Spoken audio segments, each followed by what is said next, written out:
morning everyone. Welcome to TSN School Class 12th Biology Chapter number 6 Molecular Basis of Inheritance and Parts 4th. Okay, Replication of DNA. Replication of DNA means DNA से ही duplicate DNA बनना. Okay. Machinery and enzyme, इसमें कौन कौन सी machinery है, इसकी machinery कैसी है और इसमें एंजाइम किन किन को हम यूज़ करते हैं. First enzyme is DNA depend DNA polymerase. ये मेन एंजाइम है डीएनए डिपेंड डीएनए पॉलीमरेज. ये मेन एंजाइम है. Use DNA template to catalyse the polymerisation of the deoxy nucleotide. It means इसको कहाँ यूज़ करते हैं, डीएनए टेम्पलेट पर use किया जाता है और यही कैटलाइज करता है पॉलीमराइजेशन होने के लिए. किस चीज़ को, डीऑक्सी न्यूक्लियोटाइड्स को. और ये वन डायरेक्शन में यूज़ होता है. It means 5 end to 3 end के जो डायरेक्शन है वहीं पे इसको अपन यूज़ करते हैं. Next is replication fork. Replication fork क्या है, the replication occur with in a small opening of DNA helix. It means जहाँ से रिप्लिकेशन स्टार्ट होता है वहाँ पर क्या होता है, पहले डीएनए डबल हेलिक्स में जो होता है ना, वहाँ पर इसकी ओपनिंग होती है, स्मॉल ओपनिंग होती है. जिस जगह पर यहाँ पर ये ओपन हुआ है उसे हम कहते हैं replication fork. Okay. Next is RNA primer. Initiate the process of DNA replication. ये एंजाइम क्या वर्क करता है, आरएनए पॉलीमरेज इनिशिएशन करता है, मीन्स स्टार्ट करता है डीएनए रिप्लिकेशन के प्रोसेस को. जहाँ से स्टार्ट हुआ है बस वहीं पे आरएनए प्राइमर यूज होता है. Next is deoxyribo nucleoside triphosphate. एक एंजाइम ये भी है, ये अभी हम इसके बारे में बाद में पढ़ेंगे. इसके डुअल फंक्शन है वो अपन बाद में देखते हैं. अभी पहले इसका मैकेनिज्म क्या है ये हम देखते हैं. First is origin of replication. पहला ओरिजिन कहाँ पर, रिप्लिकेशन का ओरिजिन कहाँ पर हो रहा है. Replication begin at a particular spot. कहीं पे भी रिप्लिकेशन स्टार्ट नहीं हो जाता है, एक पर्टिकुलर स्पॉट पे ये स्टार्ट होता है रिप्लिकेशन होना. रिप्लिकॉन. रिप्लिकॉन किसे कहते हैं, a single replicating unit. It means एक सिंगल पॉइंट पर, जो डबल हेलिक्स है ना, डीएनए का डबल हेलिक्स है, उसके एक सिंगल पॉइंट पर अगर रिप्लिकेशन हो रहा है तो उसे हम कहते हैं सिंगल रिप्लिकेटिंग यूनिट.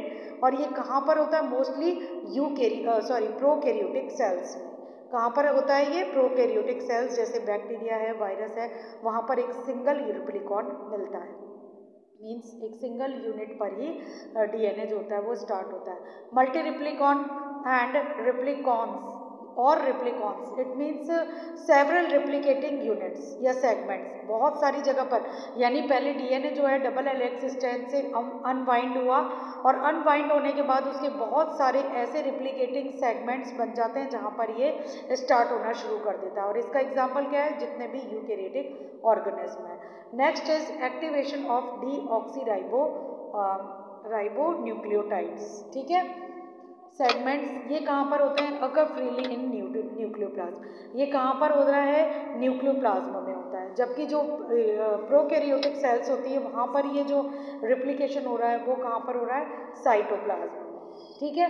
तो इसमें सबसे पहले क्या होता है, DAMP deoxy adenosine monophosphate.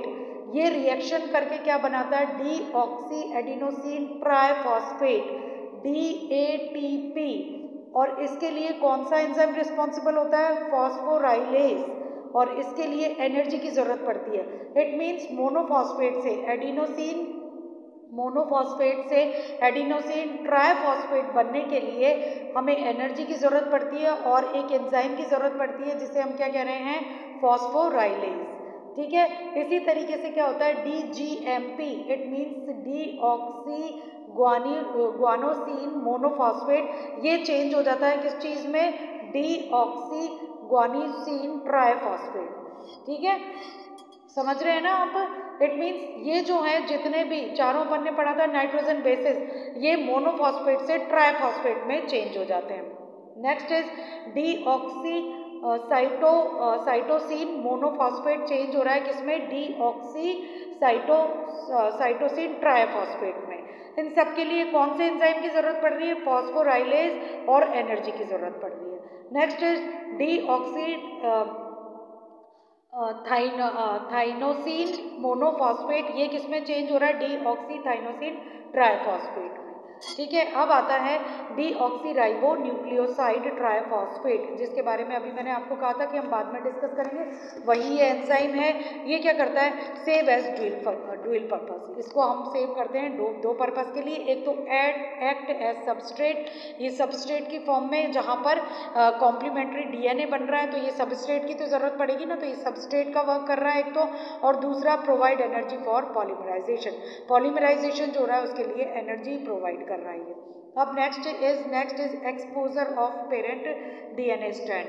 Enzyme helicase act over ori. Ori means क्या हो गया, वो स्पॉट जहाँ पर रिप्लिकेशन का ओरिजिन हो रहा है, जहाँ से स्टार्ट हो रहा है, उसे हम शॉर्ट फॉर्म में ओराई बोल रहे हैं। एंजाइम हेलिकेज एक्ट ओवर ओराई पर वर्क कर रहा है helicase and unwind two strand of DNA. अब ये क्या कर रहा है, डीएनए को अनवाइंड कर रहा है, जो ट्विस्टेड डीएनए थे उसको अनवाइंड कर रहा है, और अनवाइंड करने के लिए ये कौन सा एंजाइम वर्क कर रहा है, हेलिकेज। ठीक है। DNA result in formation of wire shaped replication form, और जब ये अनवाइंड हो जाता है तो ये रिप्लिकेशन फॉर्म का जो किस शेप में होती है, वायर शेप में होती है, उसका फॉर्मेशन करता है। अभी डायग्राम के थ्रू आपको इजीली समझ में आ जाएगा बेटा। The expose single strand are stabilise.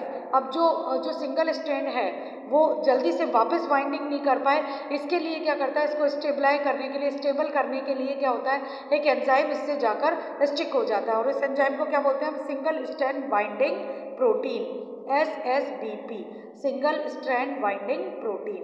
तो जब ये इस पे स्टिक हो जाता है सिंगल स्ट्रैंड डीएनए पे, तो ये वापस से मतलब ट्विस्टेड नहीं होता है, अनबाइंड ही रह जाता है। Next is base pairing. Base pairing, two separate DNA strand now function as their nitrogenous base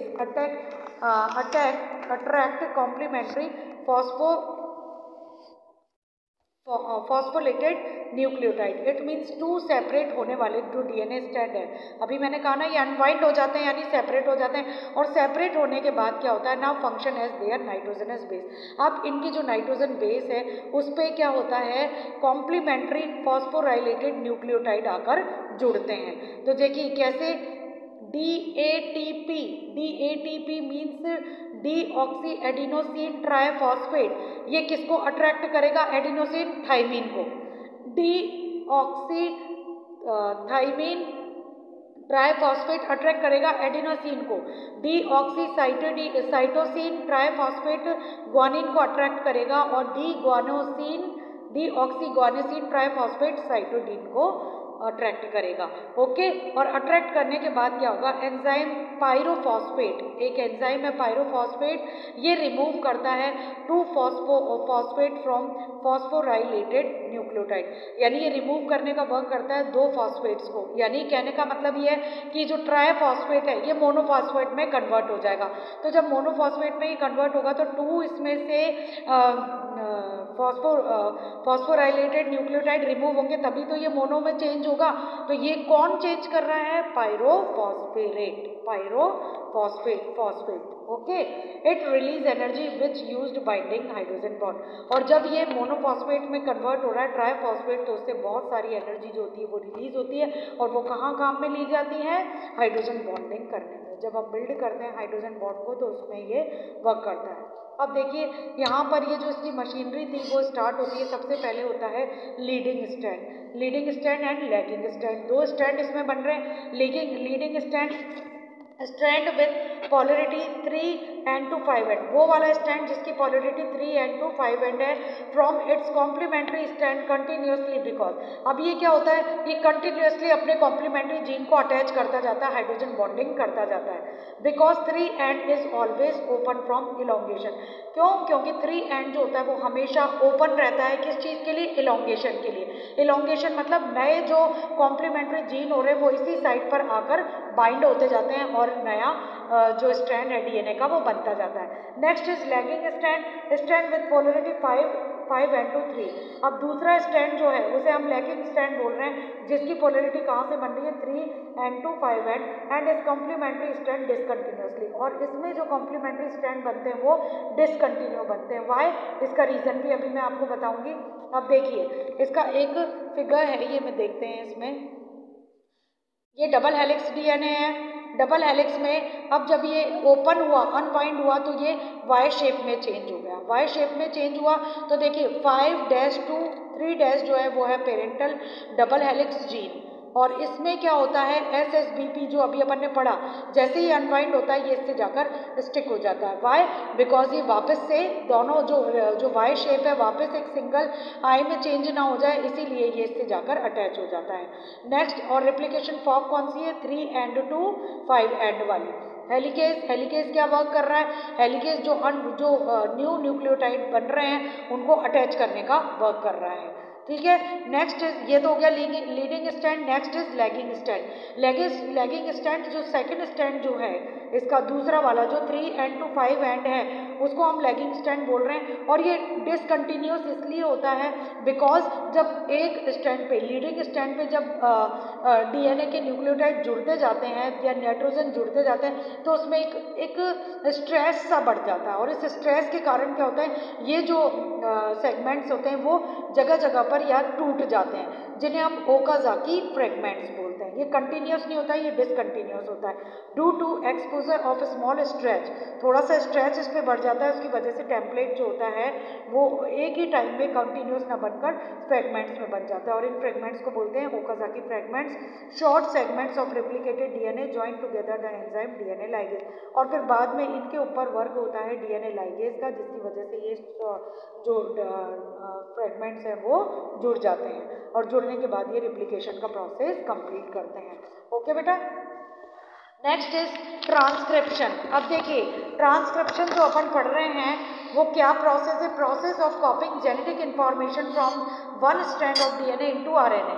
जो कॉपी हो रही है वन स्ट्रैंड DNA से RNA की, RNA बनने का जो प्रोसेस है, DNA से RNA बनने का जो प्रोसेस है उसे हम कहते हैं ट्रांसक्रिप्शन। ओके, अब देखिए unlike in the process of replication which one set of the total DNA as organism get duplicated in transcription. अब यहाँ पर टोटल सेगमेंट डुप्लीकेटेड हो रहे हैं किसमें? रिप्लिकेशन में, यानी DNA से DNA ही बन रहा है, तो टोटल जितने भी सेगमेंट्स हैं वो सारे की सारी डुप्लीकेट होकर DNA ही बना रहे हैं। जबकि ट्रांसक्रिप्शन में only a segment of DNA and only one of the strand is copy into RNA।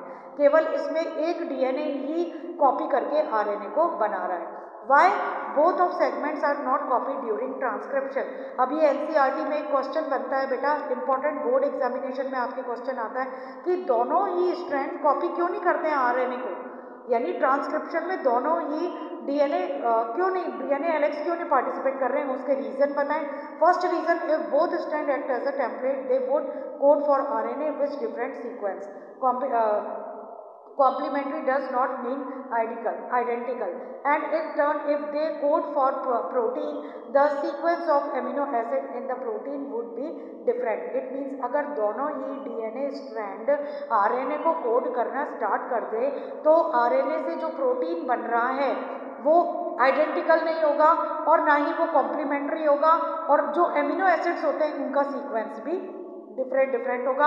अब डिफरेंट होगा तो डिफरेंट प्रोटीन बनेंगे, ठीक है। एमिनो एसिड का सीक्वेंस अगर डिफरेंट होगा तो उससे डिफरेंट प्रोटीन बनेंगे तो बहुत कॉम्प्लिकेटेड हो जाएगा। Hence one segment of DNA would be coding for 2 different protein. एक सेगमेंट 2 डिफरेंट प्रोटीन को अगर कोड करेगा तो उससे क्या होगा, बहुत सारे प्रोटीन्स बन जाएंगे। सेकंड क्या बता रहा है? Second, if 2 RNA molecules produce, अगर 2 RNA मॉलिक्यूल्स प्रोड्यूस हुए है ना, तो उससे क्या होगा, जो कॉम्प्लीमेंट्री ईच दोनों एक दूसरे से कॉम्प्लीमेंट्री हो जाएंगे और वो तो डबल हेलिक्स बन जाएगा। जबकि RNA क्या होता है, सिंगल स्ट्रैंड होगा। अगर वो दोनों ही कॉम्प्लीमेंट्री होंगे तो वो तो डबल हेलिक्स RNA बन जाएगा, और डबल हेलिक्स RNA बन जाएगा तो वो ट्रांसलेट नहीं हो पाएगा, और ट्रांसलेट नहीं हो पाएगा तो प्रोटीन का फॉर्मेशन भी नहीं हो पाएगा। ओके, तो ये इसका रीज़न है। आगे ट्रांसक्रिप्शन का हम प्रोसेस जो है वो नेक्स्ट वीडियो में पढ़ेंगे। ओके।